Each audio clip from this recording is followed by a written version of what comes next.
What up, NA Assassinators? This is Austin back here with another video, and this is the football news video for you all today, where we're going to be talking about the wildest, intriguing football news stories and rumors that you assassinate. Yahoo Sports Yahoo Sports article. Let me rephrase that, not the app. And make sure to watch it to the very end because we're going to be talking about a lot of intriguing news for you assassinators for you all today. And we're going to start things off with NFL Week 12 betting. I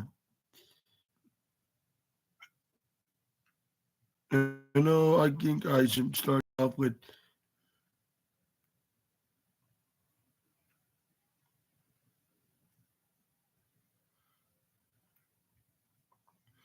And let's start off with Thursday Night Football news as how to watch the we already did stuff like that before.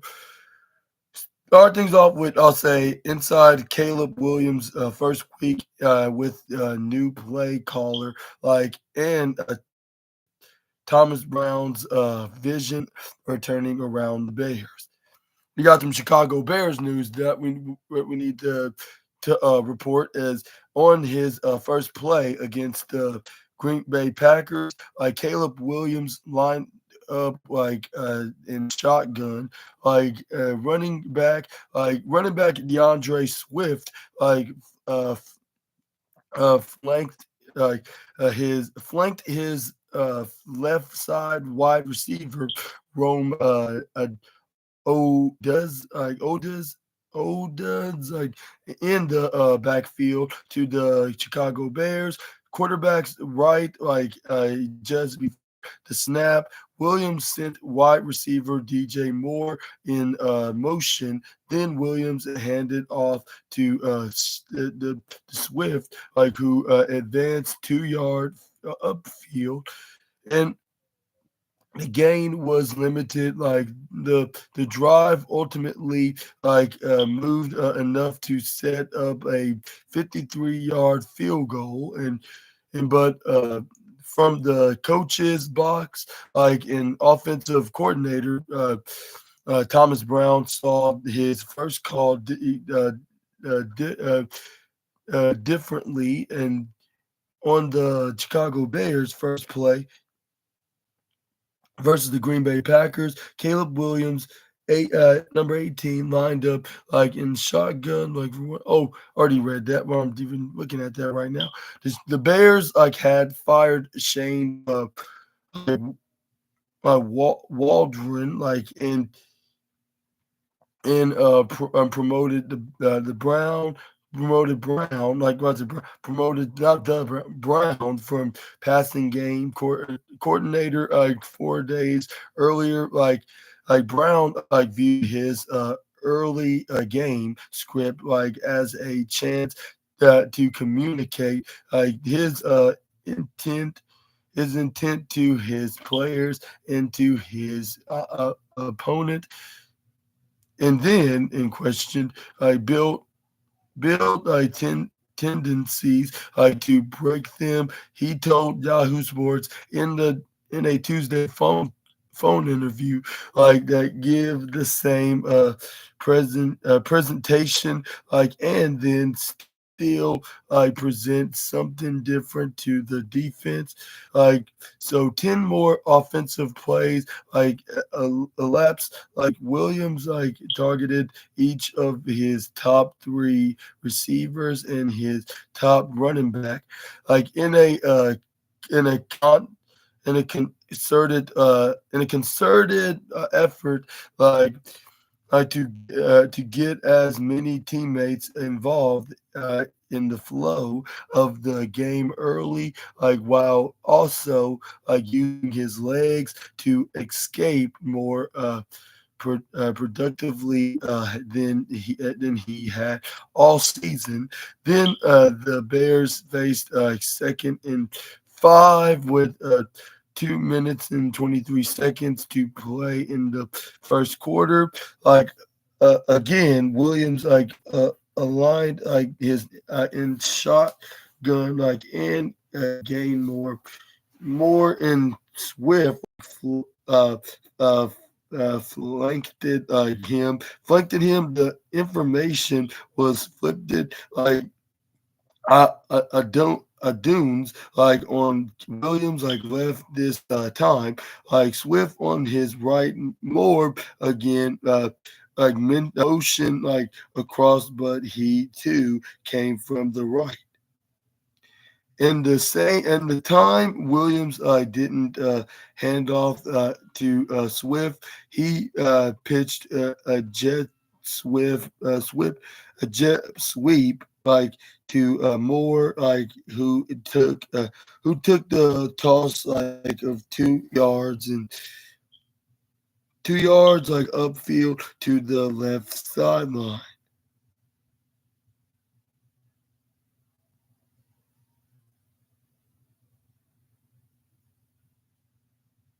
What are your thoughts on the one of the new play callers from the Chicago Bears and the game, especially Green Bay Packers? Do you think that's going to help them bounce back of himself in the playoffs, and if not, like being in the NFC North Championship kind of picture, like can get themselves the dub and maybe even go maybe even be like somewhere in the division round of like at least the fourth place spot on the NFC playoff picture. Let me know in the comments down below. But I don't know about that. Maybe wild card berth could help them out. But moving on, you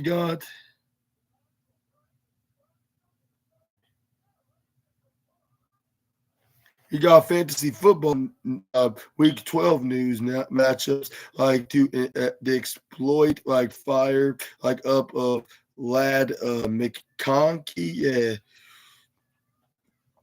and survive like in crash or survive and crush like the buy apo- apocalypse the buy apocalypse like with these week 12 matchups to target like in your fantasy football lineups like Lad McConkey like versus the Baltimore Ravens. McConkey had a roller coaster of a performance. Like in Week 11, he originally left his matchup against the Bengals like with a shoulder injury. Like the injury appeared like to be serious as he quickly went from the medical to the locker room. However, McConkey was able to return to the game and put up the best performance of his rookie season, finishing week 11 with 6 catches for 123 yards and 9 targets. All of these were season highs and he was relied on twice on the game winning drive for gains of 28 yards and 27 yards. McConkey leads the team with a 24% target share and he ranks 21st in yards per route run this season. Strong numbers for a rookie. This week, McConkey will face the Ravens. Baltimore has been a fantasy wonderland for wide receivers all season, allowing the most receiving yards and fantasy points per game to opposing without wideouts. McConkey is a must start this must start week and likely uh, every week and moving forward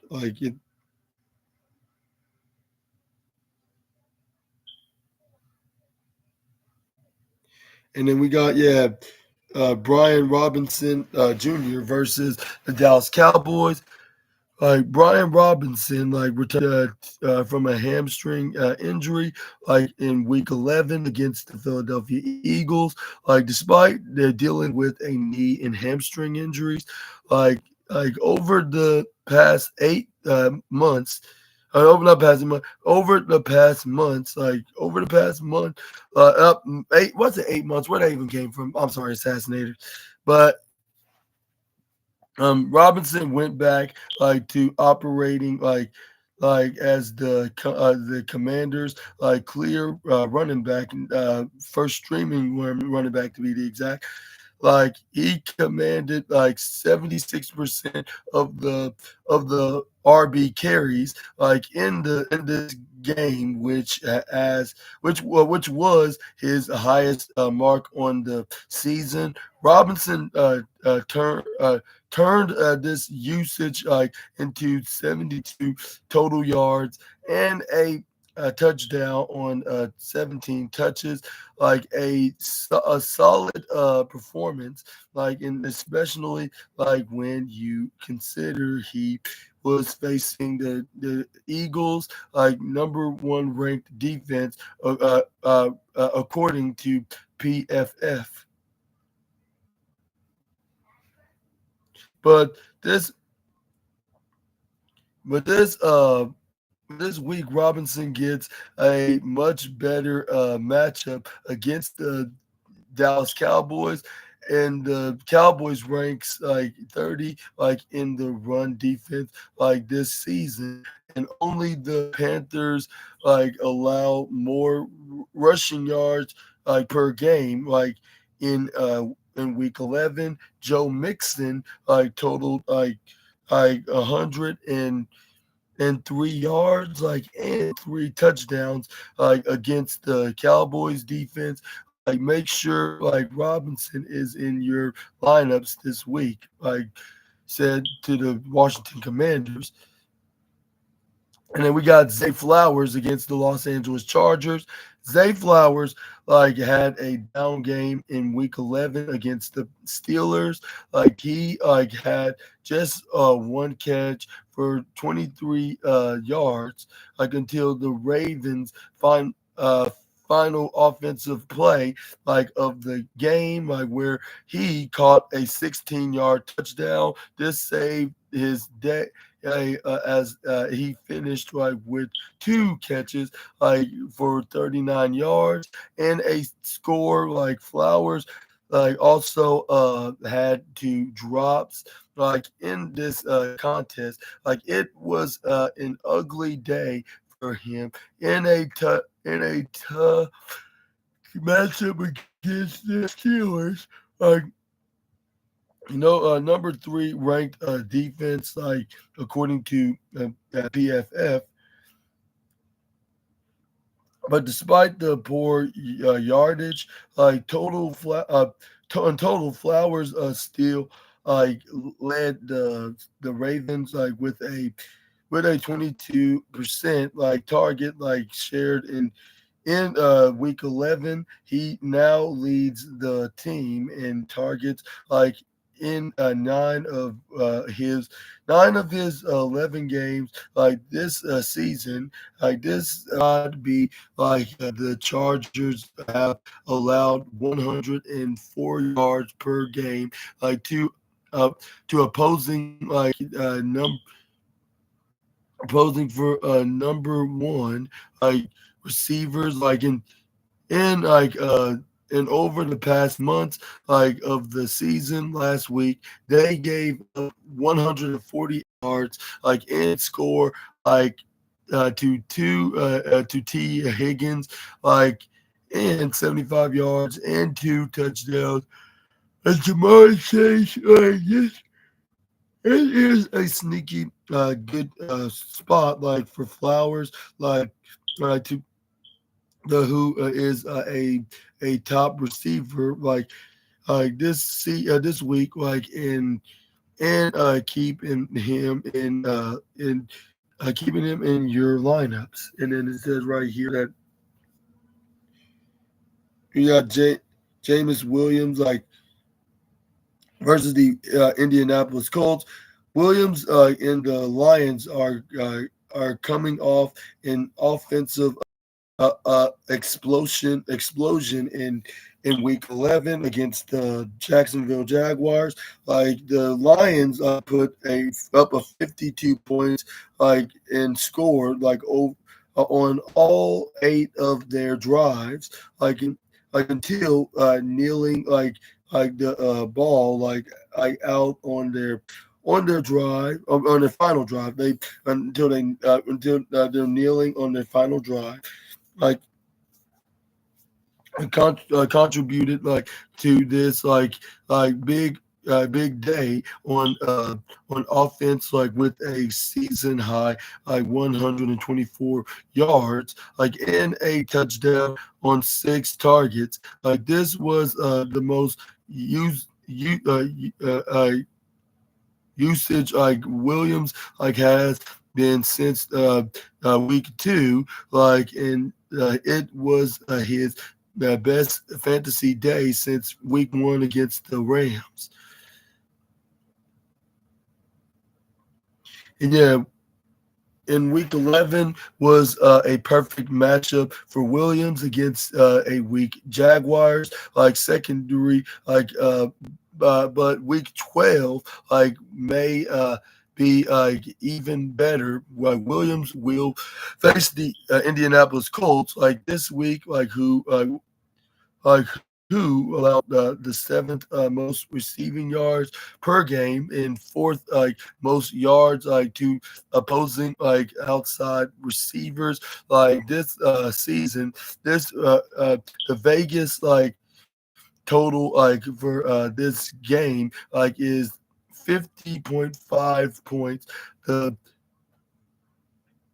the Sionic the Sion the Sion the Sion the Sionic highest on the week expect plenty of points for the Lions and Williams once again start Williams this week.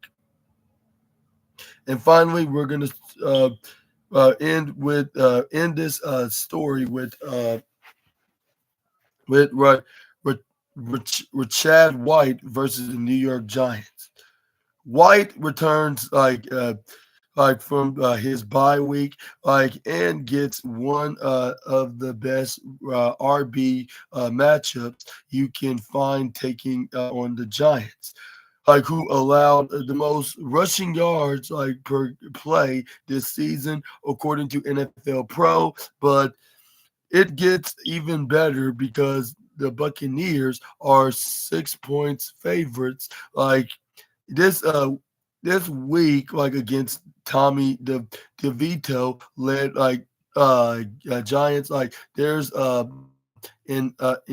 increased chance the Tampa plays with a lead, which may fuel more rush attempts for Rashad White and Bucky Irvin.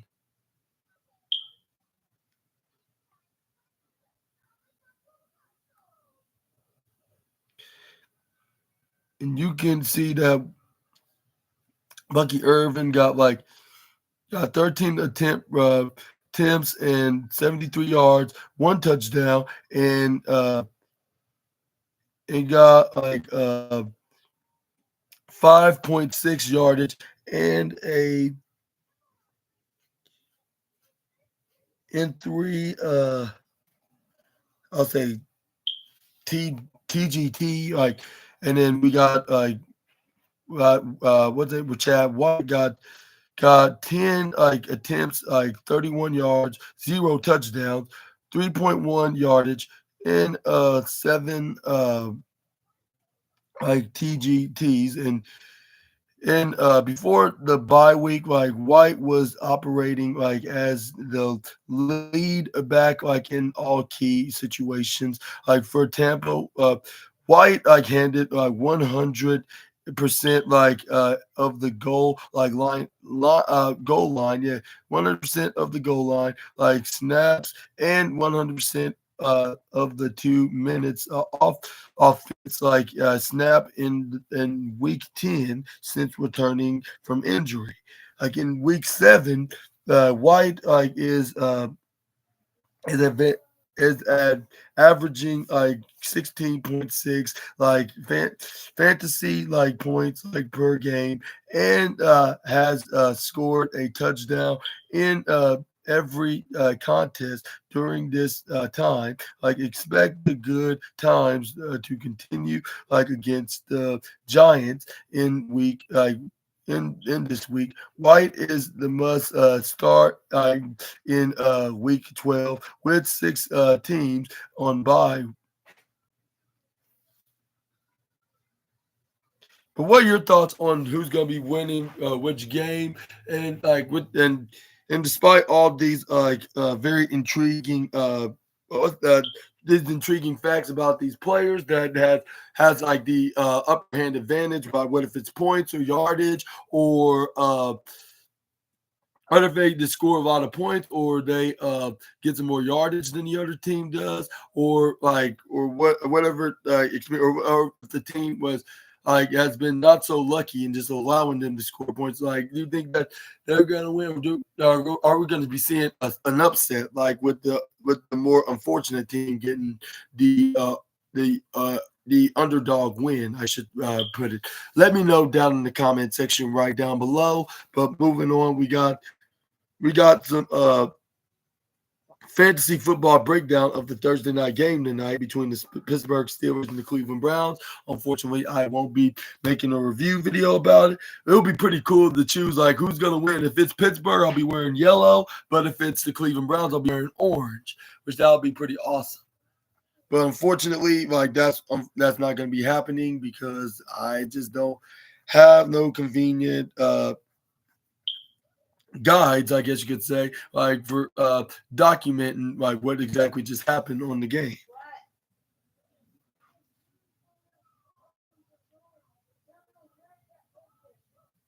And you can, it says you can watch the Thursday night football game, which is the Pittsburgh Steelers and the Cleveland Browns, at 8:20 p.m. Eastern, in 5:20 Pacific time, on Only Prime Video. Open.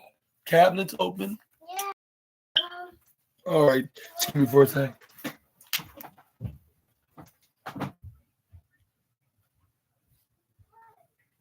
Are you sure that Daddy didn't open it?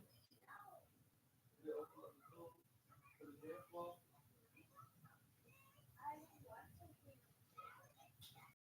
Wait, what?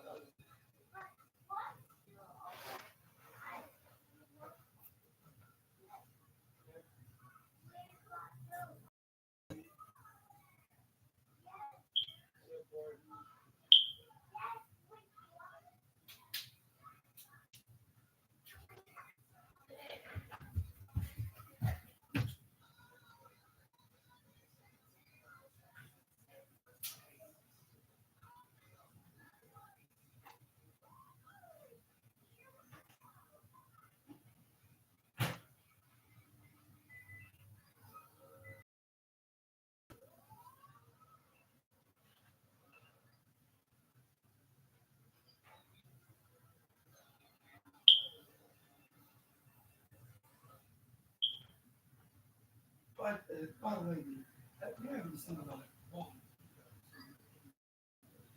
have you don't know why or they lost the game. Have you haven't seen that like that? Yeah. I got to take care of my business. I'm creating a wire transfer.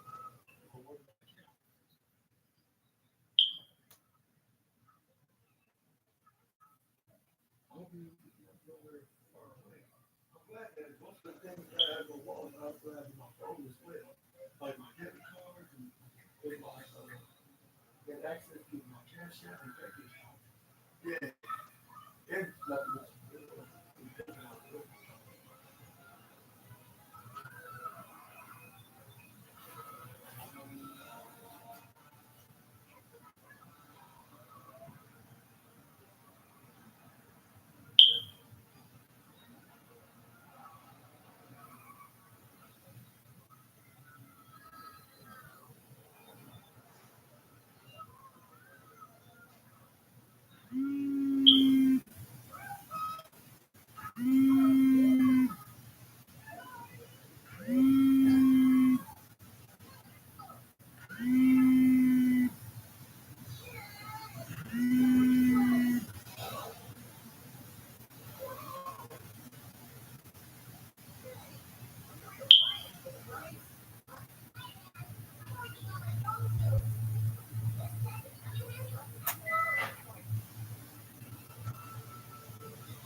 Make sure not to eat this until it comes.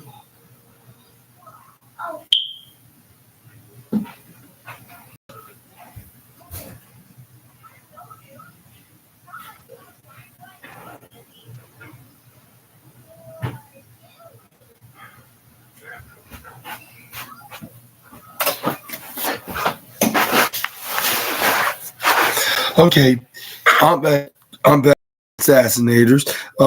We're and it states that we're going to get another dose of divisional action tonight as the 8-2 Pittsburgh Steelers travel to Ohio to take on the 2-8 Cleveland Browns. Now the last few divisional matchups we've had on T and F, the TNF been have been pretty good for fantasy football purposes. So we have to hope this one doesn't turn into your typical AFC North, or rather Steelers specific, like like rock fight. We're only the kickers and punters seem to have a day looking at you, Chris Boswell. Let's go. Let's go to the tail of the tape. Like should we be worried about our Browns receivers in question, as alluded to in the intro, the Steelers thrive games that feature tough running, even tougher defense, in a final score that looks more like a hockey game than a football one. Okay, fine, I'm exaggerating, but when you're invested in fantasy prospects, the Steelers aren't the best draw for your players. This style of play isn't exactly conductive to opposing receivers. Let's just look at the results uh, of of some high profile pass catchers facing Pittsburgh this season.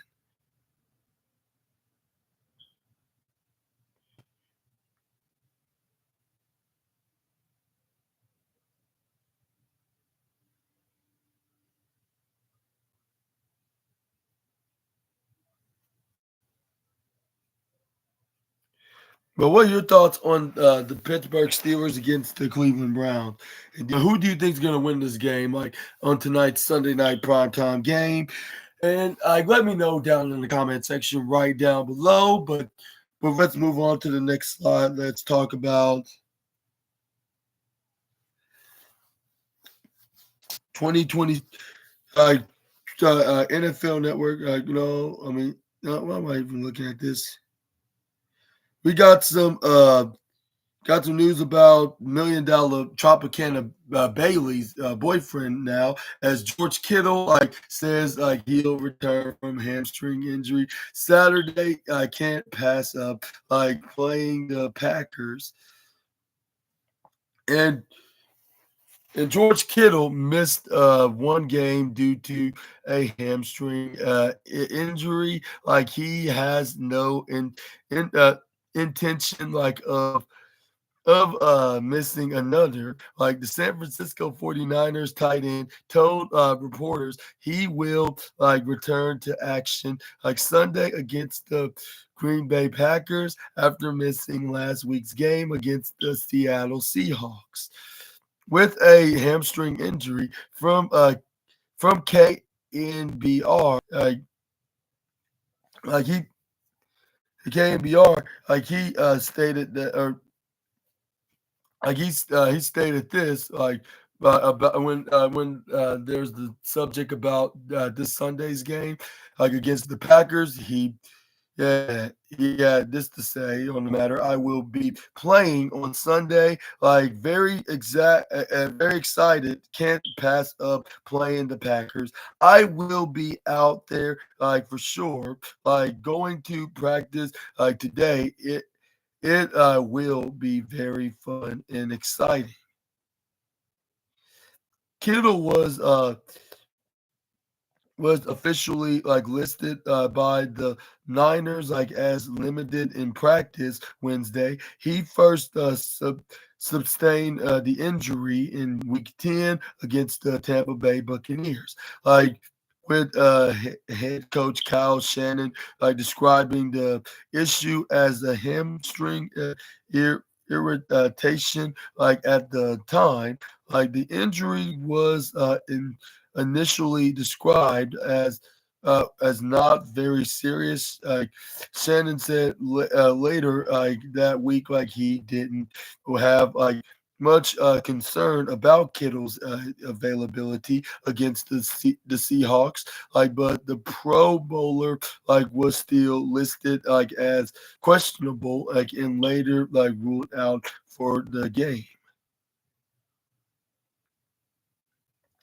Like missing the Seahawks game, a 20-17 loss, interrupted one of the best streaks of Kittle's career between weeks 5 and 10.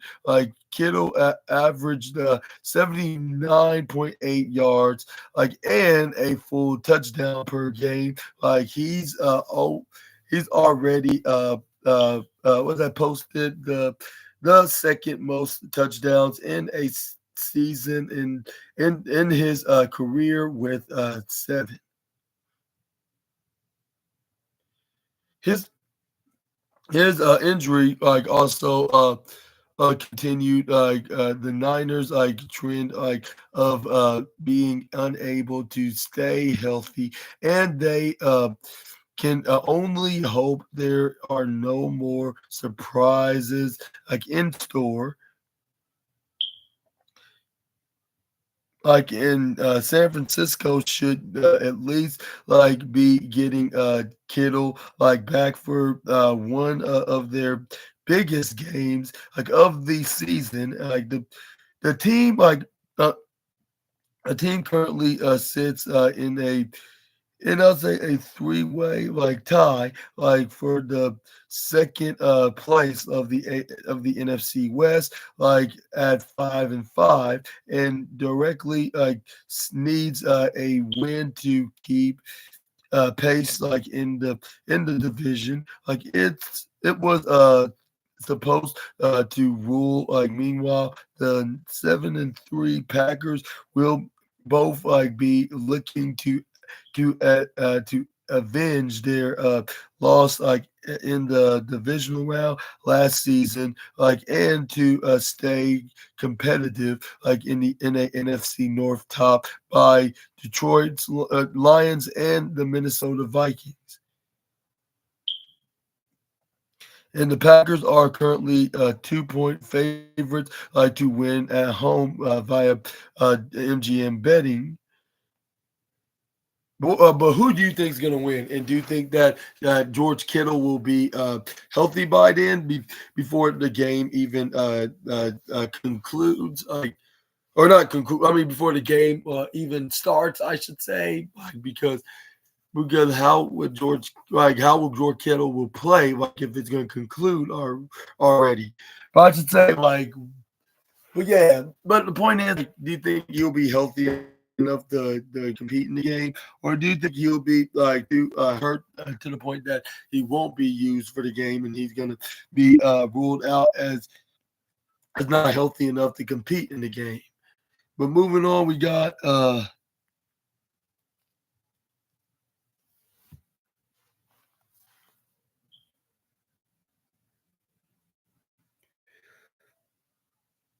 NFL.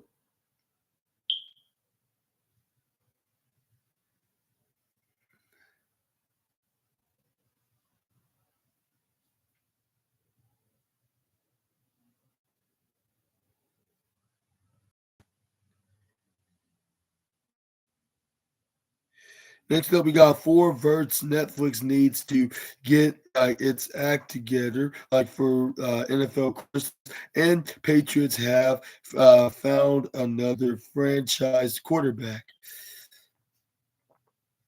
Like, and it says the plus, like, let's all laugh at how badly the Jaguars got beat by the Lions, and let's also worry for the Niners season. It's kind of getting cold outside, which means it's time to get cozy and gear up for the holiday season. The NFL is going to hold us down for the next few weeks before the playoffs start, giving us a good chance to slow down and focus on the important things around us, like Netflix needing to nail Christmas Day after a terrible showing, with the Jake Paul Mike Tyson fight.